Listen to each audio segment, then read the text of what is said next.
tepang di sareng teteh dina dinten Kemis Nyunda.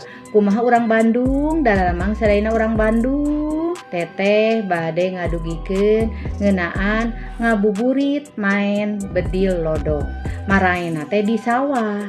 Tah wancina ti wanci bada asar nepi ka wanci buka puasa. Tah bedil lodong dijieuna tina awi gombong. Tuluy dipolongoan, diasupan karbit, tuluy disundut, belesat, beledug disada mita damu senata patarik-tarik eta teh silih tembalan jeung batur-baturna. Taku kamote karanjaman kiwari bedil lodong geus arang langka. Malah mah tos teu aya we da sawahna oge geus salin rupa jadi gedong sigrong.